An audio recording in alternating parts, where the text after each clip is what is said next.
Almost 15 years నుంచి మాకు ఒక అలవాటుగా కంటిన్యూ అయిపోయిందండి. 26థ్ డిసెంబర్ మా వారి పుట్టినరోజు. ఆ రోజు అన్నవరంలో ఉండేవాళ్ళం. 25థ్, 26థ్ అట్లా దగ్గరగా ప్లాన్ చేసుకొని ఆల్మోస్ట్ 15 ఇయర్స్ నుంచి అదే కంటిన్యూ చేసామన్నమాట.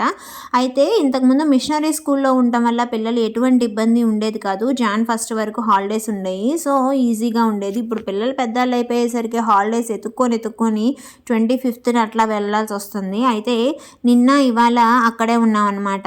ఇంకేం చేసామంటే ఎప్పుడు వెళ్ళే ఏలూరు, రాజమండ్రి ఆ రూట్ కాకుండా మచిలీపట్నం నుంచి వెళ్దామని చెప్పి ఈసారి కాకినాడ మచిలీపట్నం రోడ్లో వెళ్ళాము. అసలు ఉప్పాడ బీచ్ ఉందండి. సూపర్ అంటే సూపర్. కాకినాడ బీచ్ అవన్నీ చూసామన్నమాట.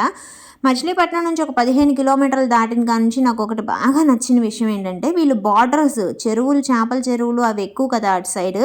ఆ బార్డర్స్లో అరటి చెట్లు ఇంకా కొబ్బరి చెట్లు పెట్టారండి. అదే కాదు, మనకి రోడ్డు సైడ్ అటు ఇటు బార్డర్ ఉంటుంది కదా, మనకి డంపింగ్ యార్డ్స్ కనిపిస్తాయి మన వైపు అయితే. అక్కడ కూడా వాళ్ళు వదలకుండా కొబ్బరి చెట్లు ఇంకా అరటి చెట్లు పెట్టారు. ఆ ఆదాయం ఎవరు తీసుకుంటారు అంటే ఇంతింత ఏరియా అని చెప్పి పాట పాడుకొని వాళ్ళు కలెక్ట్ చేసుకుంటారంట. ఆ కాన్సెప్ట్ అయితే చాలా బాగా నచ్చింది. వాళ్ళకి 2 ఇన్కమ్స్ వస్తాయి. ఒకటేమో కొబ్బరి చెట్ల నుంచి, ఇంకోటేమో చెరువుల నుంచి. కొబ్బరి చెట్లు అలా ఎందుకు నాటుతారు అని అడిగితే అది మట్టి గట్టిగా పట్టుకొని ఉంటుందంట. బార్డర్లో మట్టి పోకుండా ఫర్మ్గా ఉండటానికి కొబ్బరి చెట్లు నాటుతారు.